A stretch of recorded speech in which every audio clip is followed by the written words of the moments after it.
Assalamualaikum warahmatullahi wabarakatuh.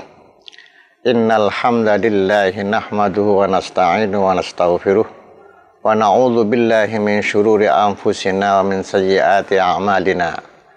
May yahdihillahu fala mudhillalah wa may yudlilhu fala hadiyalah. Wa asyhadu an la ilaha illallah wahdahu la syarikalah wa asyhadu anna sayyidana Muhammadan abduhu wa rasuluh la nabiyya ba'dah. Qala Allah Ta'ala a'udzu billahi minasyaitonir rajim.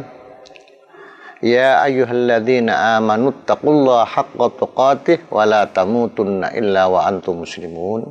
Al-ayah. Ifhamil ayah bitamamiha. Bolo warmo yang berbahagia, pemirsa sekalian ya. Alhamdulillah kita berjumpa kembali dalam kesempatan ini bersama polo-polo semuanya, dengan harapan mudah-mudahan pertemuan ini akan berikan satu hikmah ya untuk diri kita dan polo-polo semuanya. Mudah-mudahan ada guna dan manfaatnya. Mungkin minimal menjadi angen-angen ya kajian kita ini. Apa? Kita akan membahas tentang rampok. Karena rampok itu paling diudahin, paling kita takuti. Tapi sebetulnya ada rampok yang tidak ada diperhitungkan kepada dari kita semuanya. Ada 4 rampok justru. Ada 4 rampok justru tidak mendapat perhatian sama sekali. Yang paling kita takut adalah rampok begal itu ya. Rampok harta benda itu paling kita takuti. Tapi sementara ada 3-4 rampok ini sama sekali tidak kita perhatikan. Apa itu dia? Monggo bersama-sama. Pertama adalah perampok nyawa kita. Ini dia. Sopo iku? Idza jaa ajaluhum fala yastakhiruna sa'atan wa la yastaqdimun. Ketika ajal sudah datang, maka tidak akan maju ataupun mundur. Pada saat itu pula kita akan dikembalikan kepada Allah Subhanahu. Ini tidak ada perhitungan sama sekali kepada kita. Kenapa? Kita tahu bahwa sehari-hari kita ini ada dua hal yang kita kejar-kejar. Sehingga yang satu ini terlupakan sama sekali. Apa itu? Pertama, hubbud dunya. Mencari popularitas, mencari suatu kedudukan, mencari harta yang sebanyak-banyaknya sehingga tidak kalah bersaing dengan pesaingnya. Ini seakan menjadi dalam benak kita mulai kita bangun tidur hingga kita akan kembali ke tempat tidurnya.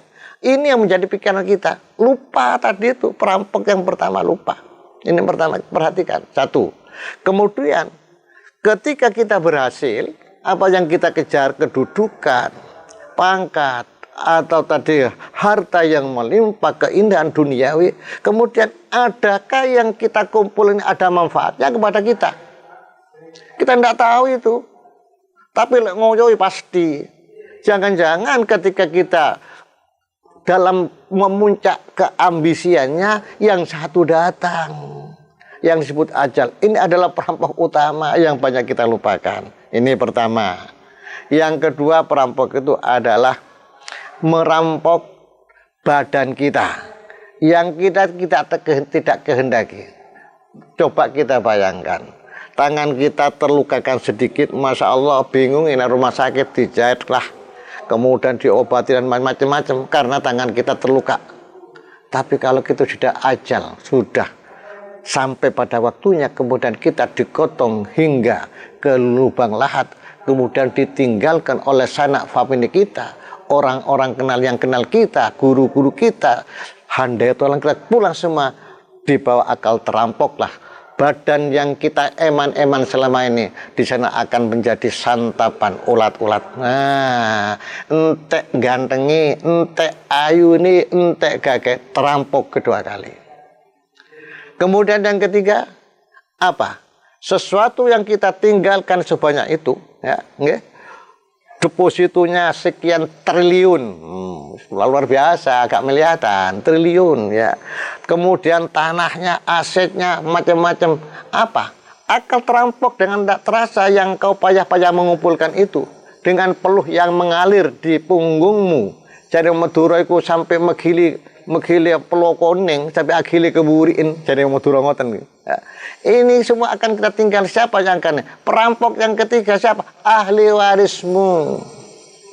Ahli warismu adalah perampok juga itu. Hartamu akan habis, akan dibagi-bagi yang belum tentu mereka akan ingat kepada kita. Mau perhatikan ini. Makanya kalau punya dana, punya suatu investasi, kekayaan, manfaat untuk dirinya dulu. Ketua baru kepada yang lain. Ngeten loh.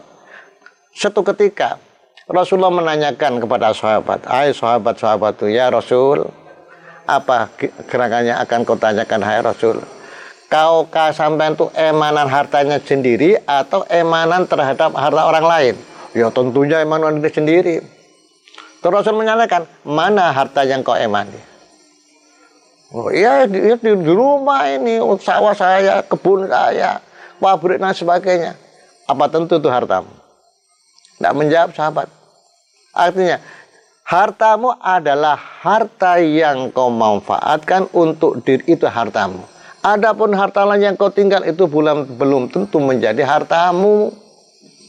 Belum tentu menjadi manfaat, memberikan manfaat kepadamu. Yang lain itu yang manfaat kepadamu adalah harta yang kau amalkan, yang kau gunakan dengan kebaikan sehingga pahala kembali kepadamu. Lah ini itu hartamu gitu.